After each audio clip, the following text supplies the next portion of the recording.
behalf of Hikmatist-Official line, I would like to express our profound grief and deep outrage over the assassination of our dear Yanar, our comrade Yanar. We strongly condemn this act of terrorism and political violence.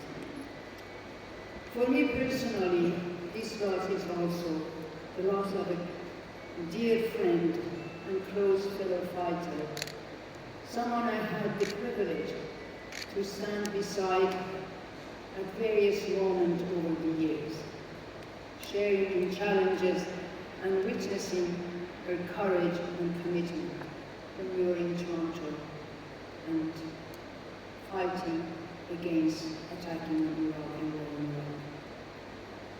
Iraq. Yanar was taken from us at a moment when not only Iraq and Iran, but the entire region and the world as a whole needed her courage, her uncompromising revolutionary voice, and her tireless struggle more than ever.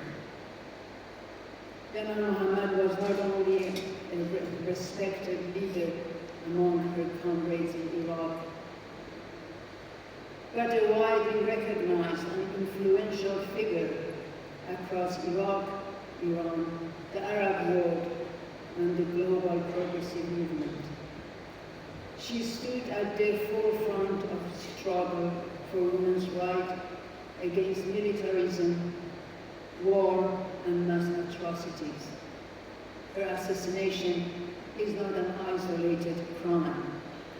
It serves directly or indirectly the interests of global militarism, terrorism carried out by both state and non-state actors, and far-right movements that continue to push the region and the world toward devastation and tyranny.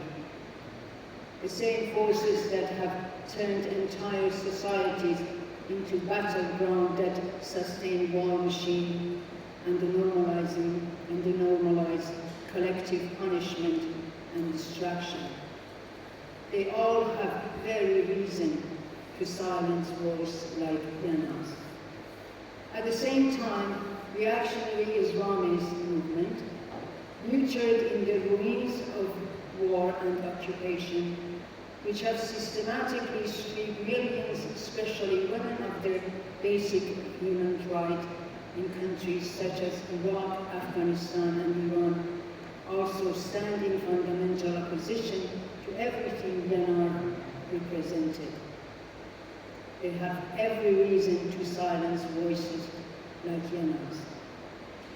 With her loss, we have lost not only a comrade, but a leading voice of the global struggle for women's liberation, a committed opponent to war and economic sanction that condemn millions to poverty and hunger, and a dedicated militant of socialist and communist movement. Yanar was one of the leading voices against the US war in Iraq, and had her life not been cut short, she would undoubtedly be among the most active and determined voices today against the current reckless, blind, destructive, and devastating war. The war waged by the United States and Israel against Iran, and also against the genocide carried out by fascist Israel state against the people of Gaza and Palestinian people. Yanar's legacy is concrete and enduring, from establishing the first safe shelters for women fleeing violence in Iraq, to her international advocacy against war, occupation, and state violence from Iraq to Palestine, and her unwavering fight against exploitation and injustice.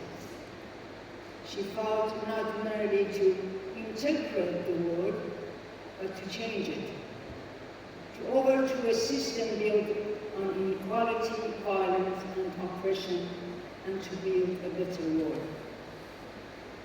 To build a better world grounded in freedom, equality and social justice. The trust way to honor is not through words alone, but through action by renewing our commitment to her cause, upholding the principles she stood for, and carrying forward the movement she had built. Her memory will remain alive in our struggles, in our resistance, and in every step toward a free and more just world. Long live the legacy of Yanar.